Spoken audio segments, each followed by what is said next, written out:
Hello and welcome to My Xbox and Me, episode 287. I think it might be six. No, I think we did 6 last week. I am one of your hosts, MC Fixer. See, you're expecting me to number things correctly in the show notes. Nah, that's more for you, Mr. Matt P. Video. How are you? That's more for you. I'm good, bro. Hey, I mean, I'm still new. I'm still the new kid around here. You know what I mean? So new kid around here. You act like this is a professional production or something. Like I'm actually going to change the names of things. Like, come on. That's too easy. Too easy. And well, audience. This is a hard one for me to say, but I will never call him Too Fresh Crash again. He is just Crash. Crash. Can you elaborate? You know what I'm gonna say. I know, but I would like to hear you say it. The beard gone. Well, I had a dream that Fix told me to shave the beard or else I was being sacked, and I decided to shave it just so I wouldn't be sacked. You all know I sack everyone at least once a week. Everyone gets sacked at least minimum. If you've not been sacked at least twice by me and you don't work for me, it's the same thing. Funny, we're the meeting about my PlayStation and me, which I can't go in too much details, but things were said and I was like, I can't sack you both because you both want like equal part. I'm not sure how I feel about this, you know. I'm not sure how I feel about this. I'm not sure. If you didn't know, My Xbox and Me is our weekly Xbox podcast here on youtube.com/MyXboxandMe and the podcast services, obviously. Don't forget you can get the show early, patreon.com/MCFixer. Go and slap the subscribe button. If you are driving along right now, remember that we said this. Go and subscribe on YouTube. We're teetering. We're at this like 1,100 point, yeah? But it keeps going below to like 99 and 98. Then we'll get someone come back and it'll go back to 100. I don't like it. I need like 5 of you, 6 of you, 10 of you, 100 of you just to go and slap the subscribe button. Please and thank yous, all right? Please and thank yous. Crash, I gotta say, we had a great episode last week. Great episode. It felt good. It came out. Matt, what are you putting faces for? Chill out. We had great episodes. Like there was something missing. Do you know what I mean? We had a great episode last week. Can this one live up to the hype? Because we said on that episode, we'll know about Bethesda. We'll know all this stuff. And we kind of do. There's still a lot of speculation to be had. Yeah. Should we do? Let's shout out to our Patreon producers. Shout out to Aaron Guard. Shout out to FNH Paul. And shout out to our tribesmen. Thank you very much for your support. Keeping the lights on and keeping this show going, of course. Topic of the show. Officially, Xbox now own Bethesda. Clap, clap, clap, clap, clap, clap, clap, clap, clap, clap. It's big. Guys, when this got announced, I tweeted at you both. I was excited. I've been excited for this podcast. Yep. For too long. You don't understand. You both don't understand because I've been covering Xbox now for 5 years. I think we've done like 290 episodes of My Xbox and Me, including the specials. So this will be like 291. Covering Xbox for this long has been hard. It's been in the trenches. You don't understand. You're laughing because you don't get it. Like, you know when you've got no exclusives, and then you've got exclusives, but they're not very good.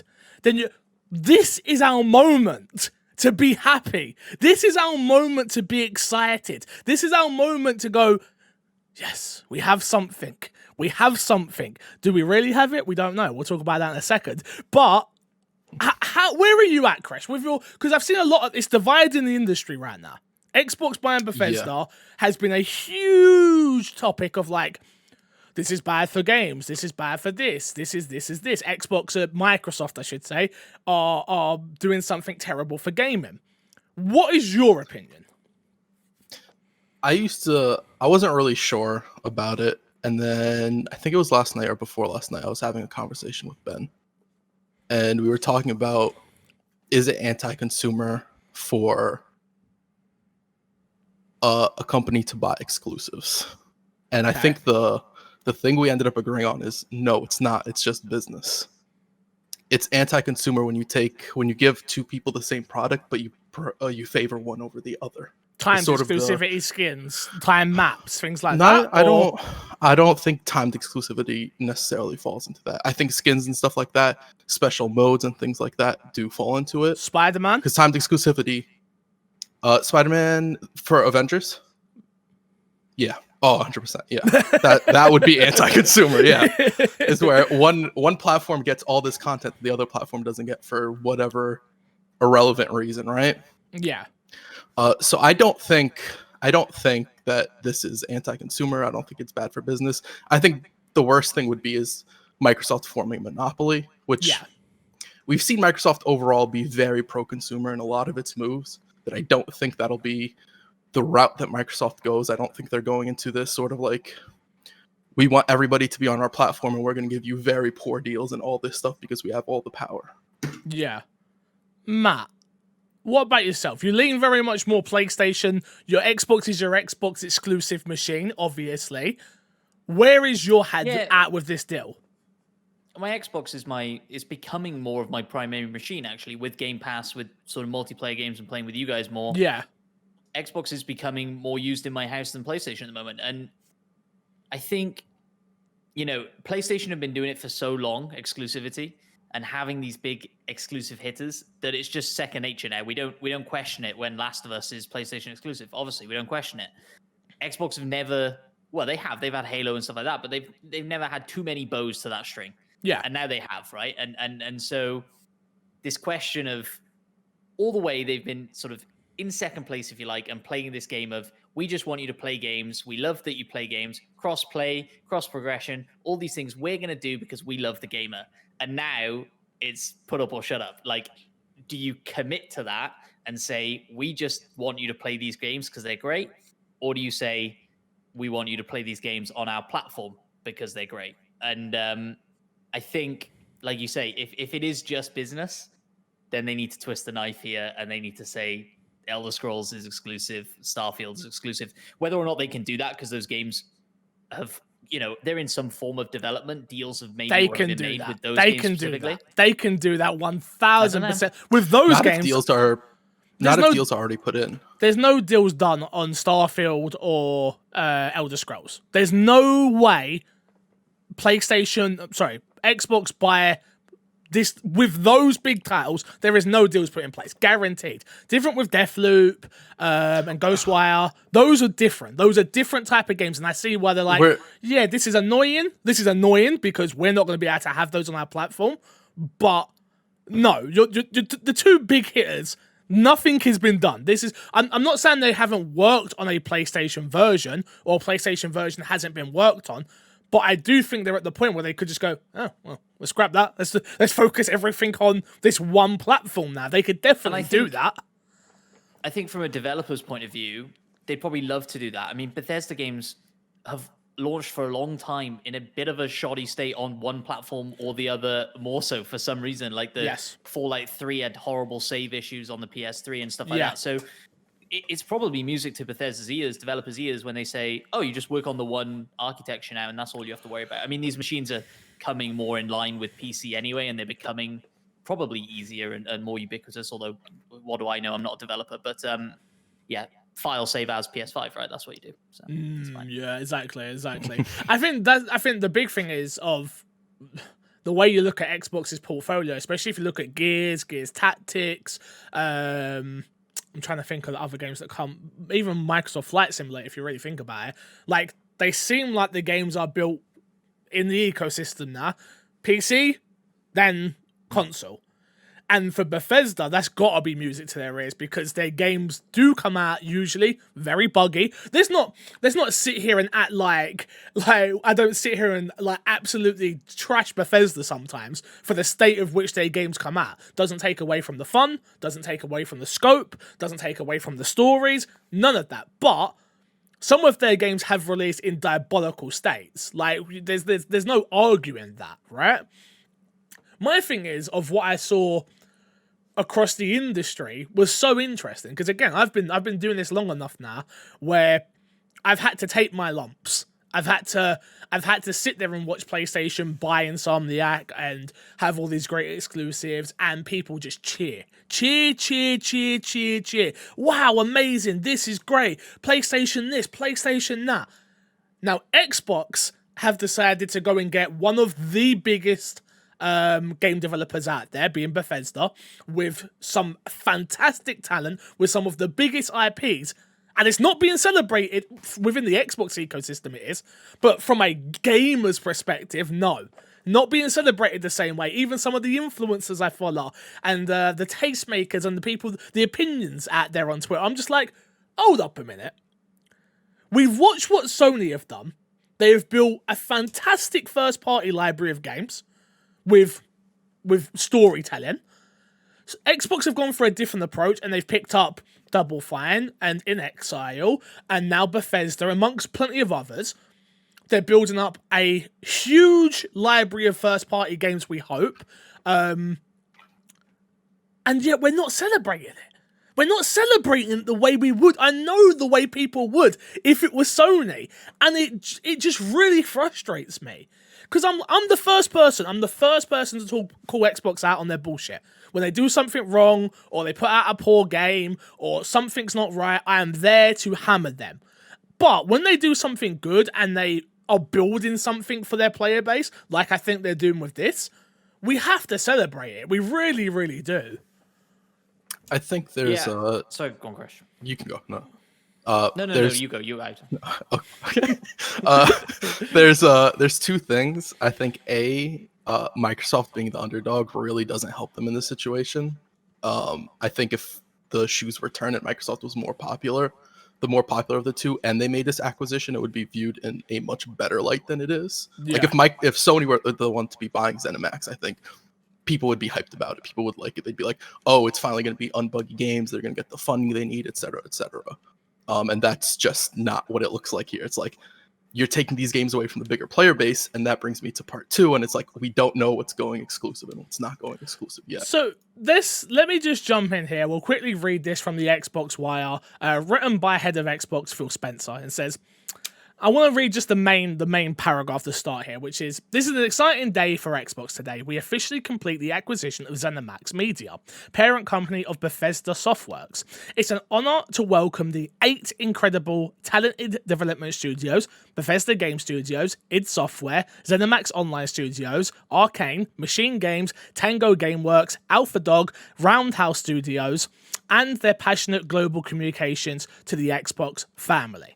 So just starting that off, we're talking about some of these studios. We're talking about, in my opinion, in the last 10 years, one of the best survival horror games being The Evil Within, in my opinion.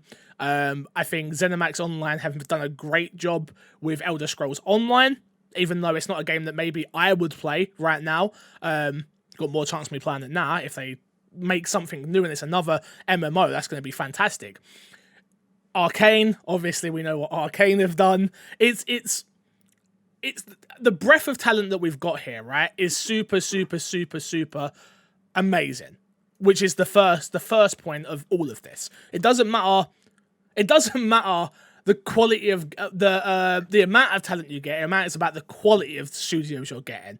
And what they have bought into is something they've had a huge hole in their portfolio of, which they have now fixed. To quickly move onto the next link, which was, this is taken from IGN, written by Matt T. Kim, and Phil Spencer added that there will be more news about the Xbox teams will be working on later this year, but promised further games would be added to Game Pass later this week to celebrate the announcement of Bethesda. Another point, which we haven't brought up yet, which is, to know that all of the library of what Bethesda has now put out is going to be in Game Pass is ridiculous. Like, we're in agreement of that, right? Oh, absolutely. 100%. Yeah. I think that might be one of the biggest things about this whole deal, is that all future Bethesda games will be on Game Pass. There's no deals you need to cut from here. There's no like, oh, when it'll come on, when will it disappear? It's just going to be there. And that's the thing that I think is interesting, and could be the reason they don't go exclusives. If Skyrim 2 or Elder Scrolls 6, whatever they're going to call it, comes out, you can go pay 70 quid for it on PlayStation if you want, but and maybe it is slightly timed exclusive, but you can play it right now on Game Pass for 15 quid. Like, that's a huge win. And if you can get the messaging behind that right, maybe you do convert some people over, right? You go out and buy a Series S and get a month of Game Pass free subscription with your purchase, and you're golden, sort of thing. Maybe Xbox are looking at it that way. You're 100% right. You're 100% right. And I can't sit here and act like that's not a good argument. But why not just go for the jugular? And why not just be like, you want to play it? You're all you people that keep dissing us for putting our games on PC. Better go buy that £1,000 plus PC then, better you, to run these Bethesda games. Like, you better go do that then. Or instead, do you want to buy this £250 Xbox? Or do you want to buy this Series X, which is 500? Like, you want to play Skyrim or Elder Scrolls or whatever it is. You want to play Starfield. You're gonna want to play what these studios put out. Like, look at what Xbox had in the behind, like the correlation, Gears. I can understand why people don't gravitate to Gears. It's a series that is, as much as it's been rebooted, it was still numbered in a way that it didn't feel like it was a reboot. It still continues a story where it doesn't feel like it's approachable, right? That isn't the problem you're going to have with any of these next Bethesda games that come out. Anything that this studio puts out, they've already got a core fan base. Bethesda have their own damn press conference, and you see the cosplay. You see that those people are going to go, well, I have to buy an Xbox now. They have to. Because they're not going to just wake up one day and go, oh, I'm never playing a Bethesda game again. They're not. It's not going to happen. The next statement here, which is the main one, what people are obviously going to care about, which is Spencer did make one point clear, clearing up some speculation around whether Bethesda games would be exclusive on Xbox. Quote, with the addition of Bethesda creative teams, gamers should know that Xbox console, PC, and Game Pass will be the best place to experience new Bethesda games, including some titles in the future that will be exclusive to the Xbox and PC. End quote.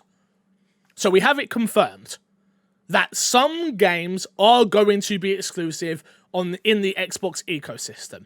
Now, my question to you guys is, which ones are they going to be? I would actually guess that the first one's going to be Starfield. I think Starfield's going to be exclusive, and I think it's going to be to test the waters to see how well people receive Bethesda games being exclusive, and then going from there, we'll see like what future games are exclusive after that. I think there'll definitely be a few games that are testing the waters to see how comfortable people are with it. Do you think I think it's difficult because... Yeah, go on, Matt. No, please, go. I was going to say, I think it's difficult because we don't know exactly where these games are in development, right? We don't have release dates. We don't even really have release windows on these things. And so I think it would be easy for them to say the next 2 Bethesda games, whatever they are not exclusive. And yes, you can get them on Game Pass or you can get them on PS5 or whatever. And then after that, it's all exclusive. And you've got to come over if you want. You could arguably say that they're already doing that with Ghostwire and Deathloop. Sure. Those are the next 2 games, which we understand from the word and everything that I've read, and maybe I'm taking it the wrong way, Xbox could have gotten out of that deal. From the word in which they were like, no, we're still going to honor it. Because by saying you will honor something means you could have gotten out of it, right? Like, there must have been a way they could have gotten out of it, but they decided to not do that, right? Are we in agreement of that? That's kind of the reading of the situation? I don't know, because it's hard. Of course, Microsoft's going to say we're going to honor it, but you don't really know what the deal is exactly. It benefits Microsoft to word it in a way where it seems like, oh, we're doing the thing, we're taking the high road, right? Okay. If you take it for what the wording just is, then yeah, I would agree with you, just based off the wording only. But PR is going to be PR, so you're 100% exactly. Right. Yeah. Okay. If you're backed into a corner and you want to look like the good guy, then say, yeah, we're going to honor it. We're going to be the good guy. But, maybe they didn't have much of a choice. I think you've hit the nail on the head in terms of like the next 2 games. I'm so interested to see how Ghostwire sells and how Deathloop sells. Because, okay, here we go. We're going to make all the money from this, and it's going to be on our competitors' console exclusively for a year. We're going to get to see what these numbers are like now, right? We're going to get to see what this ecosystem can do. We're going to get to see what these games sell like, how many people stay within them, how many people beat them, all that data that they need to know that they have on their own console they're now going to be able to get that on their competitor's console. And again, competition only breeds both ways, only breeds better results for everybody, right? Yep. But for me, I think you guys are right in terms of I've said this before and I'll say it again, which is I think you see Doom become exclusive. I think you see Evil Within become exclusive. Dishonored become exclusive. They're AAA titles, obviously, but they're the lesser AAA titles. And I think you see Starfield go third party, and I think you see Elder Scrolls go third party. Because it's a case of like, but I think those will be the only two, and that's only going to happen once. I think once we get out of Starfield and Elder Scrolls, these next games, because they've already been announced, and I think that's where it plays a part. If these weren't announced like the way they were, I think they would have let the speculation just sat there, because it would have helped the sales as the console go, well, I have to own an Xbox, because it happened to me with Death Stranding. I never even bought Death Stranding. I bought a PS4 to play Death Stranding as soon as that game got announced, and then once I actually saw the game, was like, nah, I'm good. I'm good. No, thank you. But I think as soon as you put that seed in someone's mind of like, I'm gonna have to buy this sooner or later, might as well buy it sooner, and then I can experience Game Pass and stuff like that, it would have helped. So that's my 2 cents. I think that's where we're gonna go. I think you're going to see games like The Evil Within come back, Dishonored come back. I'd love to see a new MMO, just a from the ground up MMO built for PC and Xbox. Because again, that's a series, that's a genre of game we don't currently get much of on Xbox. And I think Elder Scrolls Online, they've learned from the bumpy start of which that game was to where it is now. So I don't know.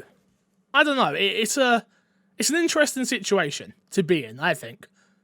But that's one just of the me. interesting quotes that I pulled out from the bottom of it, and I'm going to butcher it now because I'm not looking at it, but it said about, and again, this is probably reading way too much into this, but it said that Bethesda are really on board with the idea of Game Pass, really excited about it, and see the potential of it. Yeah. I would love for the next Elder Scrolls to be a much smaller experience and have several parts to it, almost be episodic maybe, and just focus it in. I know what you mean. Experience. Give me a 12-hour experience that comes out every 18 months or something for a little while, and having that system we're not there. Game Pass, having that. I know we're not there, but I want to be there. Yeah, we're not Bring there. The Netflix model in. I want it. I want it so I badly. think that's where. Sorry, go on, Chris. Go on. I also don't know if that necessarily works with Bethesda games, and particularly like Elder Scrolls and Fallout, because that's so contrary to what people love about those games. They love that those are games like, I'm gonna buy this game and I'm gonna keep replaying it for the next 2-3 years. This is my only game really, and then I'll play a game here or there. Yeah. That if you do it episodic like that, you do kind of like ruin that immersion for those people. And I think that's a very large chunk of people that buy into Bethesda products. It's an interesting one, because I understand what you're saying, because if you look at where it seems like Xbox are going with a lot of their franchise, it is like build the game out and then let it build over time in Game Pass. I'm with Crash on this one, where I think those games need to be you don't buy a studio for this type of money and not make blockbuster games. And changing that formula is too scary. Like, we know it works. It's like, let's make the game, let's put the game out, let people love it, let people find the bugs. It's still even with this being first party, do not expect these games to be any less buggy. Because they won't be. Oh, yeah. It's also like one of those things where it's when you have an open world game, you generally have to expect there to be more bugs than something that's a linear experience, because it's more hard to control all the variables. I really think that people need to sort of tamper expectations, like what you were saying, with just sort of how polished these first few games that come out from them are going to be, because it takes time to sort of start implementing all the changes that would happen and improve the games, especially stuff that's going to come out soon. But really, the only games that they do have coming soon are Deathloop and Ghostwire, right? Yes, as far as I'm aware. So maybe all the bigger games that would have the changes from having Microsoft money behind them do end up a little bit more polished, but still buggy in a sense. I think they're still going to be Bethesda games. Right? Yeah. To clarify, like, the thing that excites me, right, is don't necessarily do that with the next Elder Scrolls. Do that with a new IP, right? I want these like shorter, make it more like a TV show. Like episodic games have got a bit of a bad rap, I think, but I think Game Pass is the perfect platform for them, right? Like if you're already in it and all of a sudden a new episode of your favorite game pops up, that's fantastic, right? And these shorter experiences that can be put out more regularly, I'm all for. So yeah, maybe not in the next Elder Scrolls, like you say, it's too much of a risk and we're not there yet, but something new, I'd be for it. I think Tell Me Why is a good example of why that would work. But a big Sure. thing of Tell Me Why was that it came out weekly. I think once you start like increasing the gap between times, it starts, especially if the stories are like super interconnected, it starts becoming harder for people to keep up with it and necessarily care about like the next episode. You've seen this with Don't Nod. You've seen this with them where your intention is to get it out every 3 months. But unfortunately, game development isn't easy as that. It's not as easy as every 3 months we can make this happen. I like it in concept. I don't think it works yet. I don't think we're there yet. The one thing I do like is, which we'll see, is the updates of these games and the expansion packs and stuff like that. Is all that going to be included in Game Pass? Because it's a weird one where it's not always included in Game Pass. All of the time, but I think if they do decide to go the route of Skyrim and Starfield are on everything, right? It would be a nice driving force of like, but get all your exclusive in Game Pass free. I know it's not free. My argument still stands of don't say things are free when they're not free, but for the marketing of it, it's if you've already got Game Pass, you've already got it, so you're gonna get this DLC for free. Like you don't have to go pay for it. The extra, let's say, they charge $40 over on PlayStation, like. There's certain ways they can maneuver that this works in their favor both ways. Either way, they're going to make money. Yeah, exactly. And they could also very easily make that DLC exclusive without making the full game exclusive. And then they kind of... See, I'm not about that. Yeah, no, I'd rather they just make the... Yeah. PlayStation do it a lot anyway, right? And so, like... Yeah. And I hate them for it. I think that's the one thing PlayStation universally gets hated on. They don't necessarily get hated on when they make games exclusive. They get hated on a lot for when they make content exclusive. Destiny. Because that's when 2 people buy, especially when it's like a cross-play game and 2 people buy the same game. And it's like, hey, you want to go play with Call of Duty Spec Ops? Oh, yeah, sure. Oh, wait, I don't have it. I'm on Xbox. I can't play with you, right? I haven't got that. That's where it becomes a bad experience. Yeah, no, 100%. 100%. Yeah, I'm looking down the list of Bethesda games, right? So I'm now thinking, all right, you've hit the nail on the head there, where like Fallout 76 is going to keep getting worked on. I think you're still going to see content getting that done. I think you're still going to see Elder Scrolls Online keep getting worked on. Deathloop comes relatively soonish. Ghostwire is relatively soonish in the grand scheme of things. And then we're sort of going to have a lull period for Bethesda, where we're going to be waiting for, like you said, Starfield. Probably a new Wolfenstein at some point. But yeah, it's like what I can't. You're right. I can't wait to see what they do for new IP and in a smaller sense. Like, can you give me a? Because I know they tried it with Wolfenstein. What's the ones about the sisters? Oh, Two Bloods or something like that. Old Blood, New Blood. I know they tried it, and one of the two, they're both blood. Yeah, they tried it with that, and it didn't seem to go down as well as they wanted to do. It was a smaller experience. I think it will play better in Game Pass in terms of, like, it pops up, and it's like, oh, I'll try out this new Bethesda game. Doesn't matter what it is at that point, because you've already paid your £12, £14, whatever it is, for the month. Or dollars, depending on where you're at. I'm sorry, Americans, I'm sorry. Well, there was only one. I can't even remember what the one thing I was going to ask you guys. I've got a question that came in anyway with this, which was Hyfix, Kresh, and Matt. With the acquisition finally done, which games from Bethesda would you like to see sequels to, or which Xbox-owned IP would you want to see Bethesda Studio take on? Love the show, from TopLift91. Mine's more new IP than it is working on.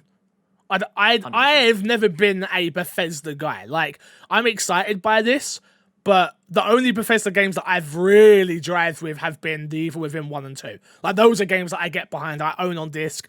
oh, I've played it multiple times now. They're very good. They're amazing. But I was never a Bolivian guy. I never got into Dishonored. I never got into Prey. I never got into Doom. I enjoyed Fallout 4, and then everybody else hated Fallout 4 compared to New Vegas and 3. So I've kind of missed the whole hype around Bethesda. So for me, I want to be able to get on the ground floor, which Starfield is obviously going to be that for me, that's their next big tentpole title. But Xbox IP that they currently own, I don't think any of it's strong enough to go back to, honestly. And I'm sure some people are going to point out one series that like they could definitely do, but like I just don't think Xbox currently have IP that's interesting enough that's not being worked on that I've really missed. Like even Perfect Dark, I never missed Perfect Dark. Crash, I know what you're gonna say. They can't make a Killer Instinct game. I know. Calm down. I know that's what you want. Go all my hopes and dreams. I was actually hoping they would make a Killer Instinct MMO. That's part fighting game, part MMO. That would be fantastic. Christ, could you imagine? That'd be crazy. I don't want any part of that.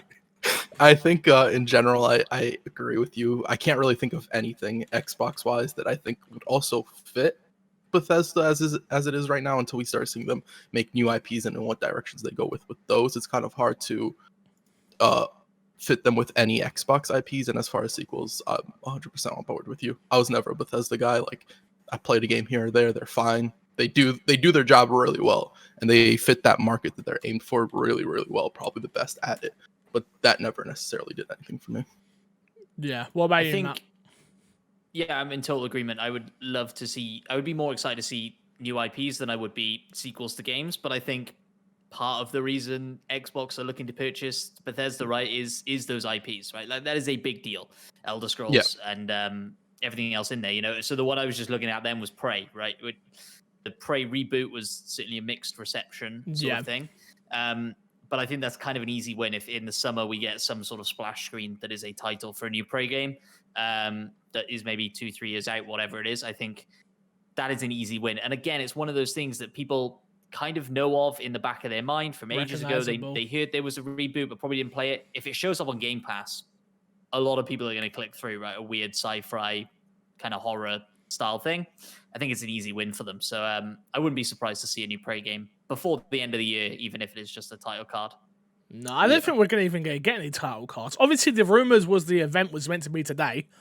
Didn't happen. Never happened. Well, right it's going on right now. Or it's going to happen later on, which would be very frustrating, let me tell you. But yeah, the thing that comes to mind for me is like, think about a studio like Rare, right? Rare comes out and makes Sea of Thieves. Slow burn at the start. It's now had over 15 million people play it. Like, imagine that same thing, but with a Bethesda game. Like a new Bethesda game, but it doesn't have the slow burn. It's just some people already excited. That's what's getting me more excited about everything that's being said. Is it exclusive? Is it not exclusive? I'm of the mind that it should all be exclusive. Like, you should want... Especially for me, I'm going to sit on my entitled Xbox fan point of view here, where it's like, I've waited for exclusives. I've waited. Like, not that I want to take away from anybody and anything like that. It's not like that. It's just, I buy your platform every year. I pay for Xbox Live every year. I have bought Game Pass. I buy the headsets. I buy into this damn platform so much that I think you should be wanting to give that audience exclusives, like, and the top exclusives. And again, when you look across the board of like, if you get Doom as an exclusive, it's a pretty big exclusive, to be fair. Like, Doom's like no joke. Like, again, another game that just never jived with me. I played it, but when it jumps into Game Pass, will I give it more a chance? Probably not, because I don't have time for old games. But I would love to. I would love to. Matt's disappeared. He's dead. Matt died. He's dead to us, everyone. I want you all to know he's dead. You're back. You're back. There you are. Anything else to add, Crash? Hello? You're back. I can see you again. I have one question. Please. Do you think the Bethesda, like E3 happening online only digitally, do you think Bethesda event and Xbox event will be put together, or Bethesda will still have their own event? Xbox are going to have their own. They're going to be part of Xbox now. Like, That's even what for I that figured as well. even for the stupid fanboy war, it's like, well, when they do announce Fallout, well, we at 5, right? Like Fallout 5, like to have that, it's like, well, Xbox had Fallout 5, but PlayStation had this. As much as none of that matters, it does kind of matter, unfortunately. So yeah, no, I think Bethesda's shows are gonna be dead. Bethesda's shows were always fun, but they were very padded. Always, you had a band, and you had this, and you had the fans part, and you had that, and like, don't get me wrong, I enjoyed watching it. It's content to react to, and that's what I do for a living. So obviously, the more the merrier. But I think from an Xbox point of view, it's like Xbox, like we said last week, we spoke about FanFest, right? And we spoke about them doing Inside Xbox and all that. It's like now, once we get back to normal, we're forgetting the world is not normal right now. When we get back to normal, to be able to have more than enough stuff to enact constantly. Like, what is it, 28 studios now Xbox have? I think it is. Like, yeah, they've got enough stuff to keep announcing things and keep teasing things and keep a show going and being fun, I think. I agree. Me too. Okay. Let's jump into Fixer Shack. Remember, you can email in myxboxandmepodcast@gmail.com, or feel free to tweet at us at MCFixer, at MattPVideo, at CreshTickPlays with the hashtag MXAM, or of course, join our Discord, join my Discord, I should say. And there's a section right there, My Xbox and Me. People go in there and talk about the show, and you can join us as well. So Discord, if you want the Discord link, feel free to slide in my DMs. I will throw it to you, no problem, or find it on my Twitch channel. First question. Matt, we don't know much about you. What 3 games or franchises would you give us, would give us the best idea of who Matt the Gamer is? Question is, that's the first question. So, let the audience know who you are. What 3 games... It's a hard question, but what 3 games define you as a gamer? We need to know who you are, what you play, and what you enjoy now. If Resident Evil isn't one of them, Fix is going to judge you so hard. You're fired. First answer, Resident Evil. There you go. The only Resident Good Evil choice, game good I've ever choice. played is Resident Evil 2 Remake, and I thoroughly enjoyed it. So... Perfect. You're fine. You're welcome here. You're welcome here. Yeah. If you said 5 or 6, you'd be done. If you said 5 or 6, it would be game over. 5 is a masterpiece. Yeah, exactly. The thing that's catching me out here is the franchises. What franchises give us the best idea of who Matt the Gamer is? So I think first one, Tomb Raider. Tomb Raider is kind of the one that I have the fondest memories of as a kid. One of the first games I really remember playing and getting to grips with. Absolutely loved it. And any new Tomb Raider game comes out. The PS1 one? Tomb Raider 1. Okay, yeah. I think, yeah. Yeah, PS1. Or Sega Saturn. I was a Sega kid, so. Exactly. I had a Sega Mega Drive as well, but yeah, I always remember thinking the T-Rex was the end of that game, like broken memory. Like whenever I reminisce about the game, I'm like, the T-Rex is definitely the end of that game, and then found out years and years later that no, that's like level 2 or 1 or whatever. Yep. And I was just crap playing that over and over again and thoroughly enjoying it. I think I'd put Call of Duty in there, as lame as that sounds. Like, no. Xbox 360 playing Call of Duty 4 online with mates is when like gaming became like, oh, a nightly thing. Get home from school on the Xbox and play Call of Duty with my mates. Absolutely loved it. And yeah, every Call of Duty since I've played a lot of, less and less, I think, with each iteration, although Warzone's probably actually flipped that on its head again. And I'm sort of back in a big way for Warzone. Yep. And then the third one I'm really struggling with. So from Go on. You can keep thinking. I'm just trying to ask another question, which is like, so third person action games, first person shooters. No, sorry, third person action games, first person shooters. What's the other genre you gravitate to? If you can't think of a franchise, like what's another genre that something comes out and you're like, for me, I'm survival horror, right? If a new survival horror game comes out, I'm going to jump on it and play it. Half the time, they're not very good, but I will give them a try no matter what. Is there a genre that you're like, I love this genre enough to want to play it and try out these new games that come out? Yeah, actually, like survival, like Minecraft, the Minecraft genre. Yeah. If you like, okay. Right? Valheim, Yeah. I'm all in at the moment on Valheim and absolutely loving it and stuff. So yeah, I would go for that, but that's like more of a modern thing, which is maybe why it wasn't coming into my Crash. mind. I put so much time into Minecraft when it first came out. Do you know what I'm thinking? You're not invited, Crash. Don't worry, you're not Rust? invited. I don't want to play Bro, Rust. Matt, you played Rust? I haven't played Rust. Rust is the black hole of that for me, absolutely. So I need to get in on some Rust. It's coming to consoles. Coming to consoles in the summer. Just got announced. PC game, mate. Matt, I mean, I know. Well, trust me. let me give you a hint, Matt. No, shut up. You don't need Rust in your life. You don't know nothing, Chris. You know nothing. You don't need Rust. Don't listen to don't let him pull you in. Have either of you tried Valheim yet? Yes. No. Because Valheim is the new hotness. Everybody loves it, and I am one of them. Nope. I'm going to be honest. I saw people talking really hyped about it. I was like, oh, let me get this in. Maybe I'll message Fix like, hey, we should play this, whatever. And then I saw gameplay and I was like, nope. No, I just don't want to. I don't. There's too many better games out there in this world of like, honest to God, I'd rather play Fallout 76. Like, if I want a game like that, like I'll go play Fallout 76. I'll go play Rust. I'll go play Minecraft, like you said. Like, there's too many games that do it better. Like I watched Despawn play it a few times, and I've watched a few other people, and I'm just watching like, this is ugly and janky, and the building mechanics are not very good, and I'm just like, no, thank you. I think what's important for Valheim is the game's it's technically an alpha state, no?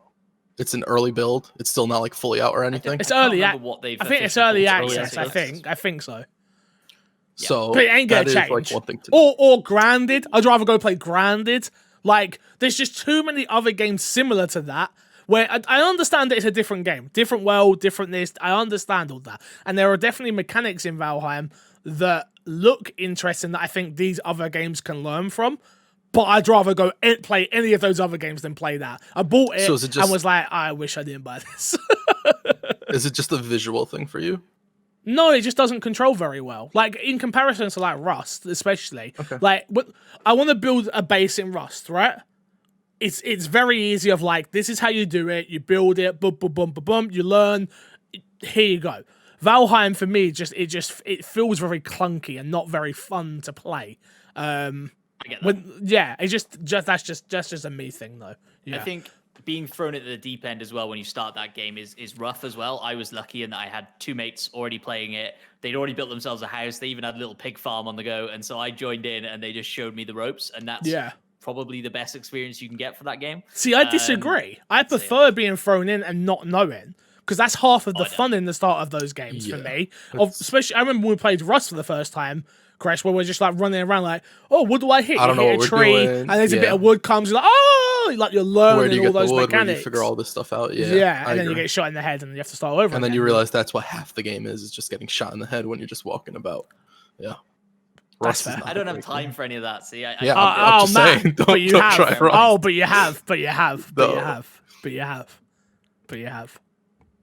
I'm down to try Rust and see that the idea of joining you in it and you show me the ropes very quickly. Yeah, I'm all for it. You know. Let me just let you know, Matt. The way this is gonna have to work is that you and Fix are gonna have to take 12-hour shifts guarding your own property. So Fix will take the first 12, and then he'll hop off, and you'll be like, Matt, I think it's your time to watch it, and then you'll be like, oh, I can't, I'm busy, and then you guys get raided and lose everything. I've learned this is the difference between Crash. Yeah, when me and Crash played, I didn't know what the hell I was doing. And that's truth. I didn't know what I was doing. I didn't know how to play the game. We didn't know how to fortify that building. We didn't know how to stop people coming in and robbing us after we just looted for the last 8 hours. We didn't know. Now I actually understand. Like, get a metal base built. Because knocking down a metal base is a bunch of rockets and stuff. It's like, and what being on a server that's been wiped again. We'll talk about this off air, all right? But when Rust comes to console, I'm definitely gonna buy it, and we're definitely gonna do I might even do a private server if we can on Xbox, because I'm so tempted. Next question. Question for you all is Question for all, is Outriders a bit difficult, or am I just getting old? I kept getting my ass handed to me. Is it balanced for a team rather than a solo little Smee, the lone wolf? It is definitely. I didn't like the game playing solo. I grinded out one character solo, and had a miserable time playing, because I agree with you. The initial area, as you start, is absolutely fine. As soon as you go into that first mission, that's where you can see the holes in the game if you're not playing with someone, because it depends on what character class you played, because I felt playing Trickster solo I was fine, but playing any of the other ones, awful, is my opinion. And And yeah, the game does feel very designed to play with people. I don't know if you guys agree or not. Yeah, I 100% agree. Even 100% agree. even when me and you were playing alone, just two people, it felt like we were getting really overpowered in that one boss room. Yeah, that one It boss was a little bit difficult to get through. Yeah, so hopefully they fix the scaling. I do know they have like a find a team search thing where it'll put you into a team, but I never like those because I'm not on the same pace. I'm not gonna get in voice chat if I'm playing with random people. I don't want to communicate with you. I just kind of want to go through and solo grind it if I'm doing that. Which kind of one of the good things about the game was like, oh, this could be a podcast game. I don't know because it's not playable solo whether it's necessarily a podcast game for me anymore. I don't know. Yeah, I suppose if you lowered the world tier, it'd be fine because you'd be so over leveled gear wise. But then you're not going to want to lower the world tier because you're going to want the higher level gear. I get it. Yeah. It is a challenging game solo. Definitely play it with a group if you can, and if you can't, DM me and we'll play it. It's one of those things that worries me about the game, actually. And interesting that you had the exact same experience. I was going to say, playing as the Trickster, I found it a lot more fun and easy than playing as any other character that I tried out. Yep. And which made me think, isn't everybody just going to play as the Trickster? Like, yep. I certainly am when I load that game for the first time. And so, yeah, it kind of worries me about the balancing in that game. But maybe that's why they do a demo, and so they can fix these things on the fly. But my favorite character was actually the Devastator. I enjoyed it the most. Okay. Yeah, more than the Trickster. So I don't know. That's definitely possibly true, but I also think we're viewing it on such a small pool of the abilities and all the items that you can unlock that maybe once you get to the Pyromancer's 5th ability is where he really like his whole build and his kit come together, right? Mm-hmm. And hopefully that's the case, because otherwise I do think the general consensus is Trickster is the character and all the other characters are side characters for the most part. Yeah. Last question from Little Smitty is: should more RPG and games of service type games give a few levels away as a demo to get you in? I, for one, will be putting some serious time into the Outriders demo and kind of wish that Avengers had done something similar. Yes and no. The answer is yes and no. Yes, but it needs to be on a case-by-case basis. No, Avengers shouldn't have done that, because then you would have saw the gaping holes of which that game is the truth of it. And that's the risk that you always run, right? Go on, Chris, go. Like, I think that's the risk you always run, though. Yeah. I would actually say no in every single situation. Because I think even Outriders, I don't think it should have had a permanent demo. Because we already see people grinding for legendaries and sort of ruining their own experience with the game. And one thing that developers do sometimes need to do, especially with games like this, is sort of like put the player in a padded room where they can't hurt themselves, essentially. Because they can ruin the experience. Imagine in Destiny, if you could run the raid as many times as you want. Like, yeah, you'd get looted relatively quickly, but you'd also end up hating the content because you ran it so much. That's sort of like what the people are playing Outriders and grinding for these legendaries are sort of doing. They're souring their experience. That by the time the full game comes out and they start talking about it, they're going to have sort of a negative take on it because it took them forever to get this legendary loot that they shouldn't have been grinding for in the first place.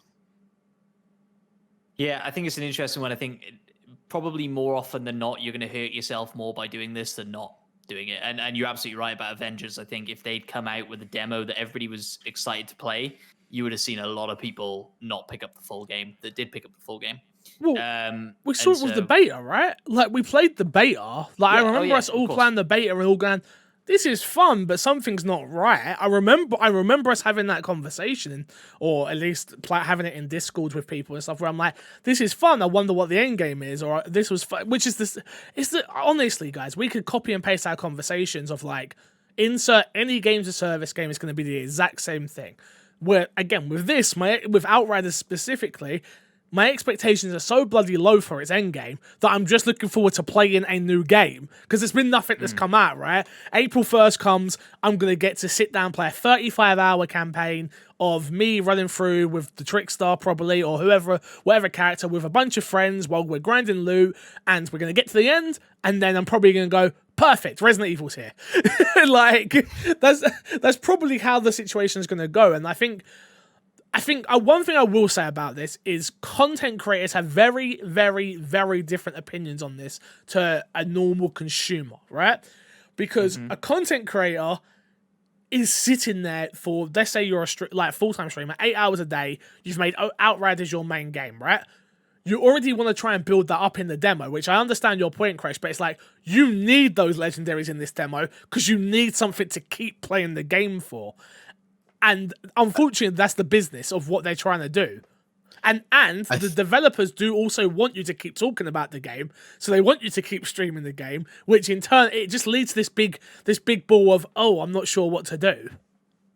I think the problem is that it's not just content creators that are grinding for the legendaries, though. I think True. that's where the issue is like, yeah, content creator is going to grind a game to the ground where it's like, it's basically they've done everything like 5 times over. Because that's what your job is as a content creator. You have to know the best stuff. You have to grind the best stuff. You always have to be ahead of the curve for everything. Yeah. But that's not what the case is for the normal player. And when you do have this demo available, like everybody wants to be ahead of the curve, even if there's no reason for them to be ahead of the curve is the problem. Everybody wants to be in that conversation, right? They want to be the first one to say, oh yeah, but this is the best gun. And when they hear people talking about it, like, I knew that, I said that so long ago, I knew everything about it. Yeah. Yeah, you're not wrong. You're not wrong. Let's do one more question and the rest we'll save for next week. Let's go with Elder Slayers, which is, do you think Crystal Dynamics was the right choice for a live service style Avengers game? Or do you think another studio would have been better placed for the project? From Elder Slayer. I don't know. And the reason I say that is because I'm the schmuck still sitting there holding out hope for Avengers. I'm still sat here going, okay, Hawkeye DLC's coming. Plus, who's the new enemy? The guy that looks like Hulk, but it's not Hulk. What's his name? Maestro. Abomination. No, not Abomination. Maestro. Is it Maestro? Yeah, it's Maestro. Yeah. Maestro's going to be there. Okay, so we've got one more boss. I've not played for a long time, so I've not beat up Taskmaster for about 10 times now, so I'm going to be all right. So I can beat him up 10 times, and I haven't done the Kate Bishop DLC, so I've got both that to play. So in my head, I'm still sitting there going, once this next gen patch comes, it could be good. It could be good. We just need a little bit more content. Where's the roadmap? Like, I don't know. Like, if the leaks are to be told of which characters are coming next, which seem pretty much right, Crystal Dynamics were not the right team to do this.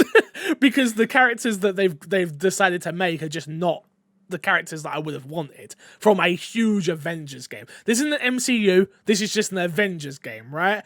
And they could have done anybody, and they've chosen a few boring characters, if we're being honest. Like, it's apart from Kamala Khan, which I think is the best character in terms of its writing and in terms of backstory and things like that, and even the way she controls, fantastic. Everybody else is just a carbon cutout of what we've already seen before in video games, comics, films. I don't know who would have got it right, though. Like, can you name me a studio, either of you, that would have got it right? I don't think so.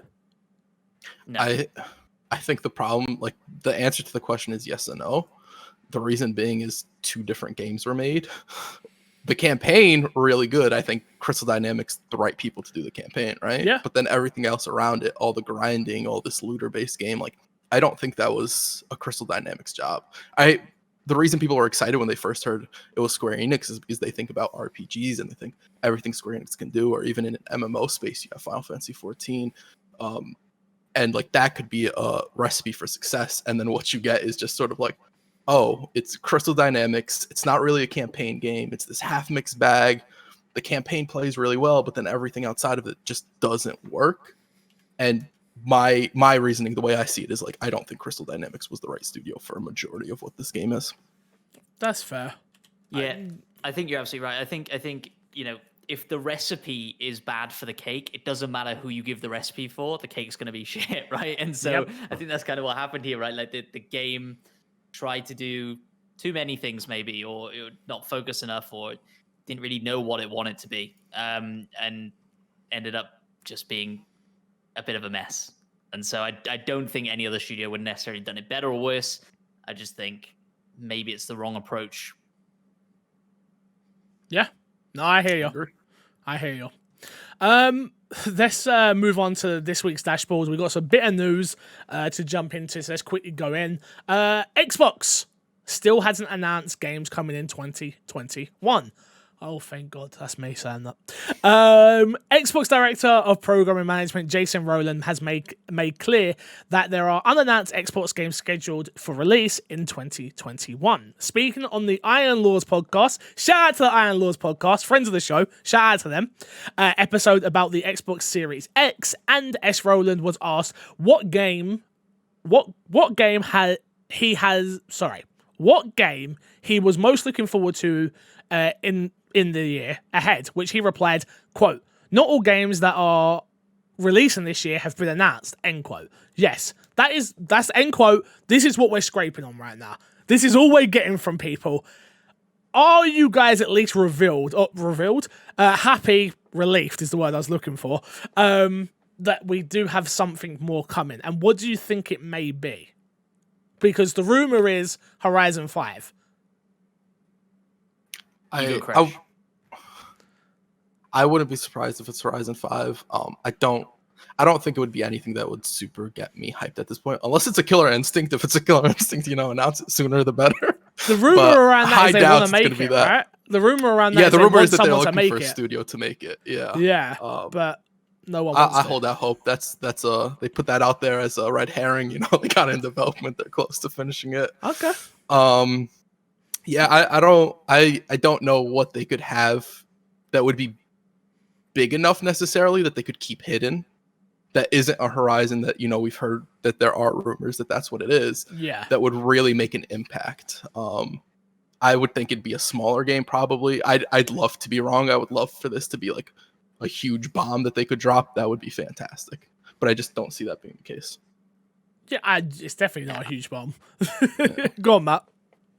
There's no way. No, what I was going to say is, I think this is definitely a smaller scale experience that they're teasing to here, and I don't think it will live up to the expectations of anybody. I don't think it'll be Horizon 5, and I think it'll be something new, something small.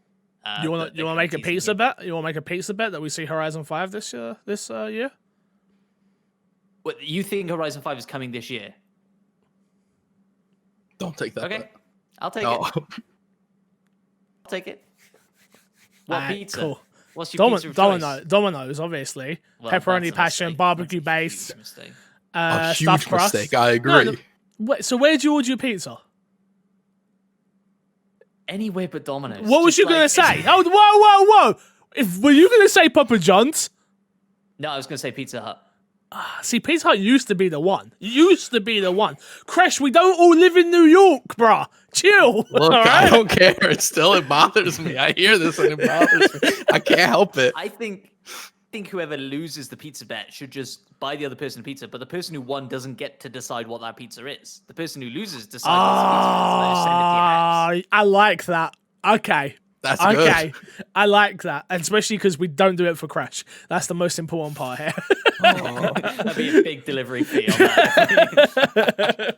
Yeah, I want it local from you guys. If you guys could just send it over. I got you, bro. I got you. Plastic container with some Dominoes in. I got you. No problem. Deal. All right. So it has to come out this year. December 31st is the last day. Yeah. Yeah. Cool. 100%. Is there 31 days in December? I don't know. I think I got it. Next up, Xbox update lets you see which games are available in your language, which I thought was a really cool one. Xbox, a new update to both the Xbox consoles and the Game Pass app lets you easily find games that are available in your preferred language. This was written by Steve Watts from GameSpot, by the way. With this update, you can find clearer labels identifying languages for the interface, audio, and subtitles. According to the announcement, the new labels will appear alongside others like Smart Delivery, Xbox Series X/S, Optimized, and genre identifiers. I'll leave it at that, but I thought it was pretty cool. Like, the more that they can include things like this that makes it easier to search for, I think is amazing. Especially, what did I just play? I played Daymare.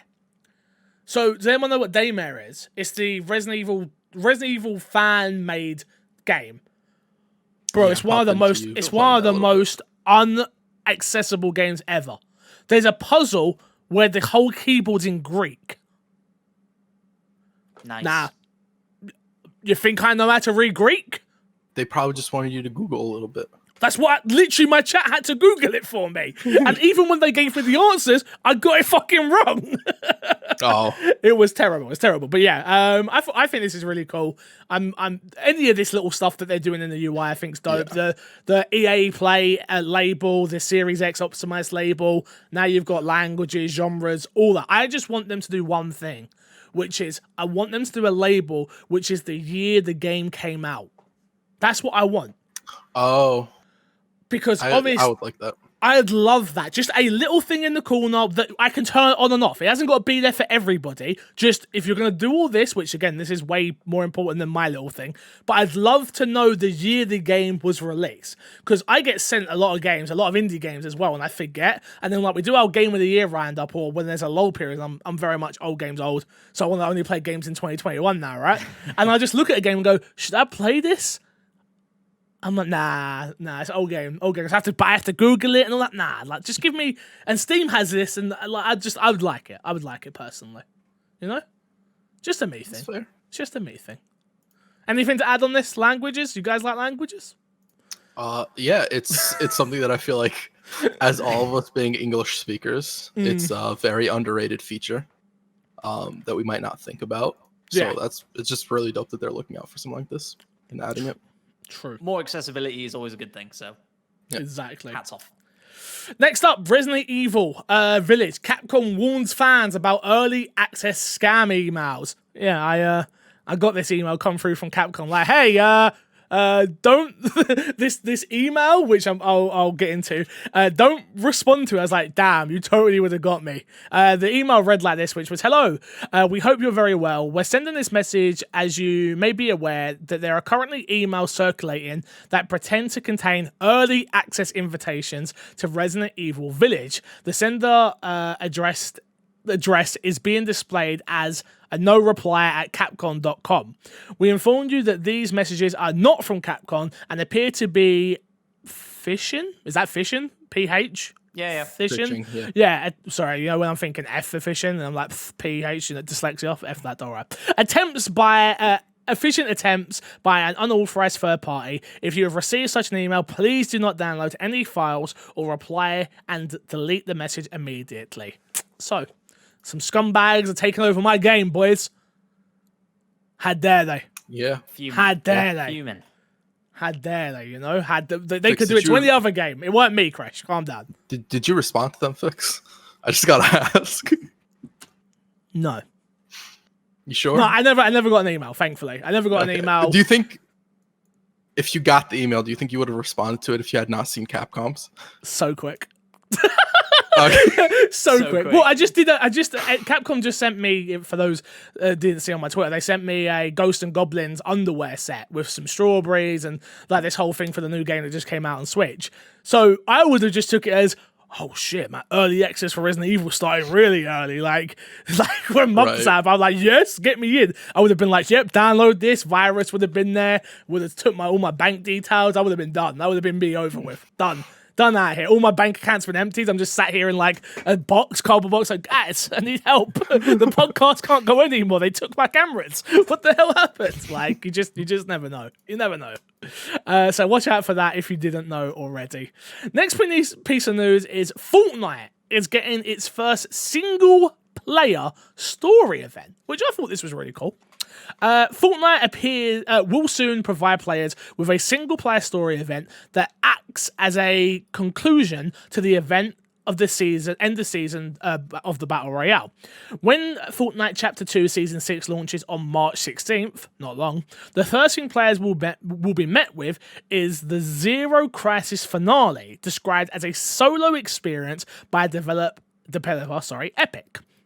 It's a conclusion of the Agent Jones mission that informed the base of Season 5's story. This one was written by Matt Purslow of IGN. Guys, I want to be in Fortnite. You know, like the way we're in COD, and now the way me and Matt, and I know your planet as well, we're in Apex. I want that to be Fortnite more than anything in the world. I just can't build. So if this new season they come out and like, I don't know, I Am Groot comes out and he's like, stop chopping down trees, fam. Like he just comes out, he's like, yo, no, I Am Groot, no tree chopping. And then like there's no mats anymore, I'm in. But until then, we know that's not gonna be the case, Fix. That'll never be the case. Do you think we'll control. ever get a season? Imagine one whole season. Not a where season. There's just no building. Mm-mm. They could do it though. They're crazy enough. They could do it. No, they're not crazy enough. Yeah, they're crazy enough to put like a season-long like mode that's no building. Like that's the best you could hope for, but not a season that's dedicated to no building. It would be so good though. It would be a huge shot in the foot for them if they stopped building. It is their USP. It is their unique selling point. It is the one thing they do that nobody else does. Is it? Because now I feel like I would agree with you on that. I would agree with you on that back in the day. But now I think their unique selling point is come and play as any character that you've bought the skin for. That is now their thing of like, do you want? No, go on. Just shoot me. Come and play what? Come and play anything. Anything we put in No, front come of and play what? No, there's a specific word. It's Fortnite, and what entails Fortnite? Fortnite entails building.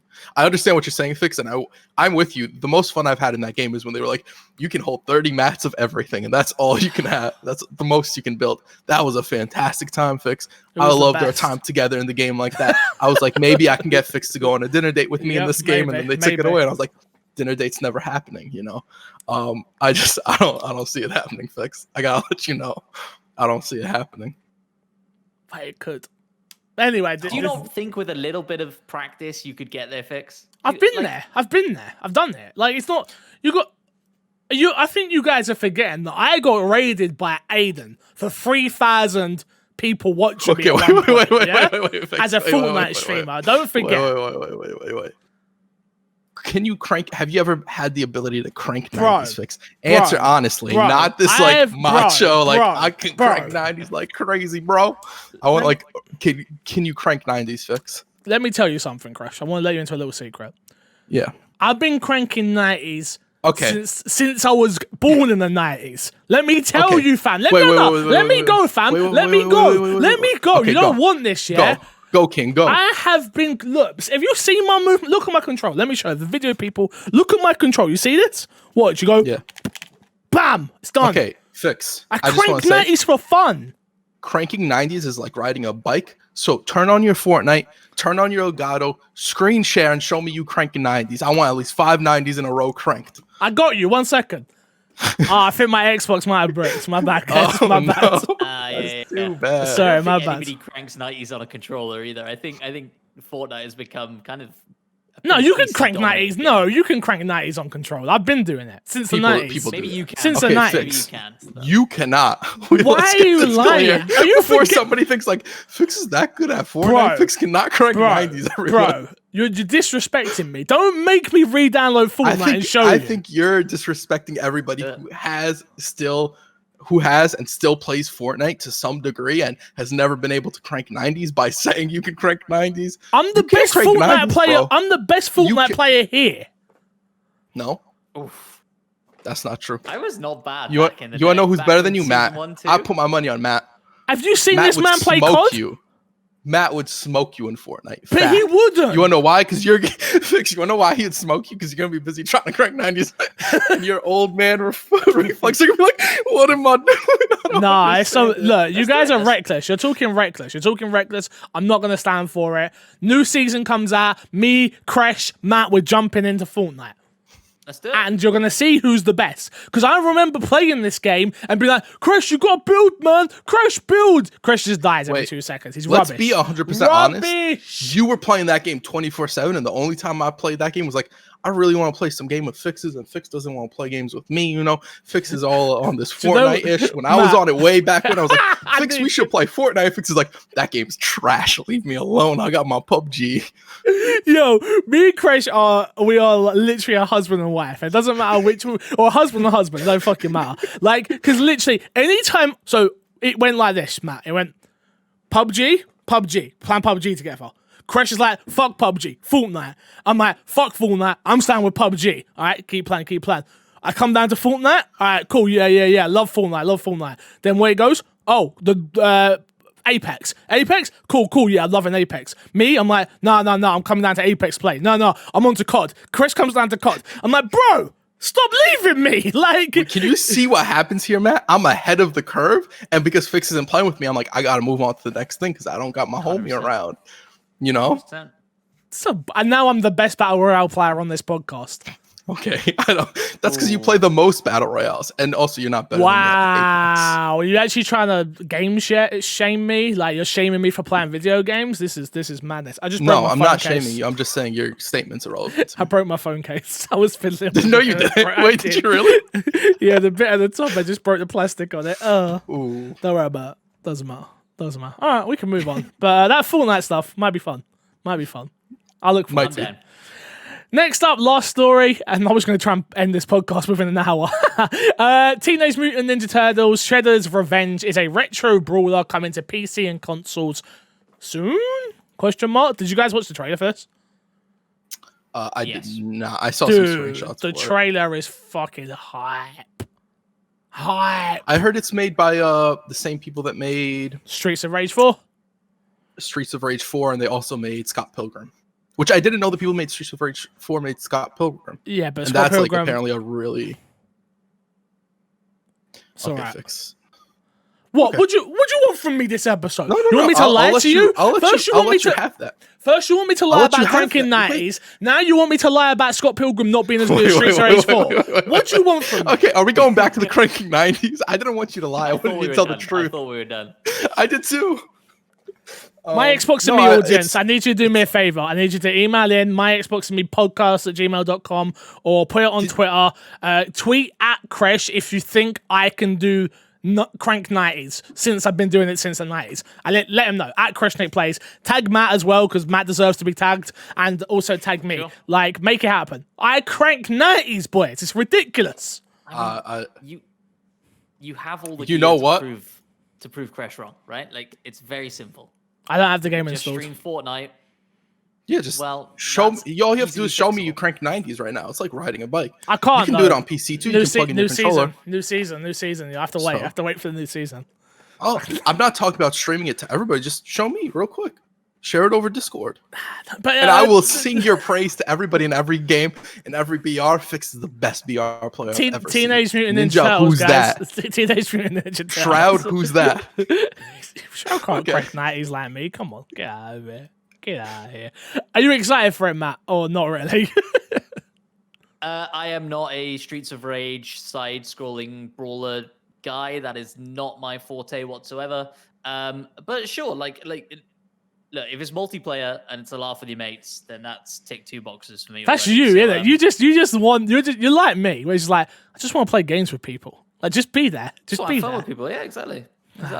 So love it. yeah, look, if it comes out and people like it, great. And I know there are a lot of diehard Teenage Mutant Ninja Turtle fans out there that are going to be super excited about this.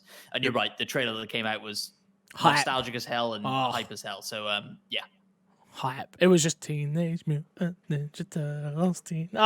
It was hype. Games with Gold. You've got Warface Breakout available March 1st to March 31st. Vicious Attack. Attack Llama Apocalypse available March 16th to April 15th. Metal Slug 3 available March 1st to March 15th. And Port Royale 3 available March 16th to March 31st. Let's plug and get ourselves out of here. Matt, what you got to plug this week, my dude? nothing much. Just follow me at MattPVideo on all of the social things. I also got my shit together and changed my gamer tag to MattPVideo on Xbox, so you can add me on there as well if you fancy Is that because during our Call of Duty zombie session, which we'll talk about next week, there's going to be a Let's Play out, we'll talk about it next week, everyone was calling you Phil, and I was like, Chewy, what the Phil, I was yeah. like, what the fuck, who's Phil? Well, I'm literally watching the Let's Play back, and I can hear Pal go, yo Phil, and I'm like oh shit. Yeah. Yeah. Do you have numbers by your name Yeah. now? Do you have numbers by it now? No. At MattPVideo. At MattPVideo. On my gaming tag is just MattPVideo. Are you So, sure? Yeah, no numbers. I'm pretty sure. I didn't muck it up, did I? No, you didn't muck it up. So scared. what I think the new thing is, Okay, that's interesting. Maybe I can become MC Fixer finally then. But If surely you that take won't. If name is it tag, if it's already taken. I think so. Matt P videos probably wasn't taken, so he didn't get numbers what I attached to it. Yeah. So you can't get MC Fixer. I hate this kid. I hate this MC Fixer kid. Whoever stole my damn name, I hate you. Did you give him a price? No, I forgot. I said I was going to do that, Give didn't him I? a price this week. Yeah, and then Alright, come yeah. back to us I'll next report weekend. back. I'll report New back. game plan next week if that doesn't work. Okay, you got one? Because I know how's your situation? Yeah, I'll think about it. How's your situation My with your he guy? stopped inviting me to Xbox parties and stopped messaging me. So Matt, did you see last week's episode at all? No. So- I watched the beginning. I didn't get a word through. So Crash is getting bullied online by some guy calling him a fake Albanian. He's trying to take my gamer tag. He wasn't my gamer tag. He wanted to buy it, and I'm just like, to be fair, I kind of antagonized him in my responses. No, I didn't take him no, he seriously. didn't. No, he didn't. We don't do that here at my Xbox and me. No, he didn't. No, he didn't. He didn't do that. He didn't do that. He didn't do that. What is the price? What would you be willing to pay for MC Fixer on Xbox? Me, £100 all day Yeah. long. I'd pay £100 for it all day. Dude, you know the amount of people who just go to Agme and just go, oh, your game tag must be MC Fixer because I've got it everywhere else. I'm like, no, I'm actually XOB Fixer. They're like, what does XOB stand for? I'm like, don't worry. Don't worry. I was a kid. That's what it stands for, all right? Don't worry. Don't worry. But yeah, no. Chris, what you got to plug this week?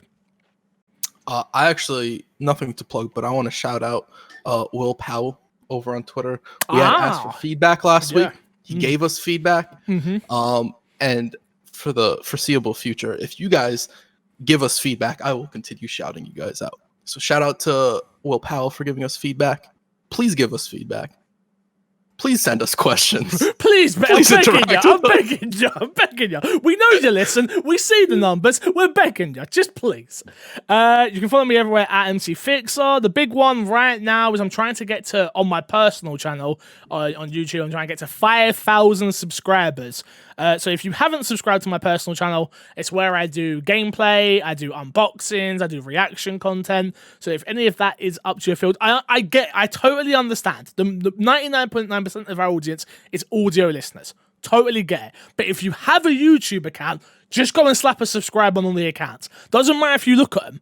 It helps with us with working with brands. It helps with us with getting sponsorships. It helps with us with PR. It helps all of us in such a big way. So if you have an account and you listen and you're at your computer one day, just search MC Fixer, search my Xbox and me, and hit the subscribe button. It would mean a lot to me. So please do. You know, people always ask, how can we support if we can't afford on Patreon? Following us on the platform, subscribing to us, it helps a great deal. So thank you so much for listening once again. Matt, thank you for coming. Crash, you were here. And until next time, I will love you, leave you, and see you all later. Goodbye. Wow. Goodbye. Wow. Bye-bye.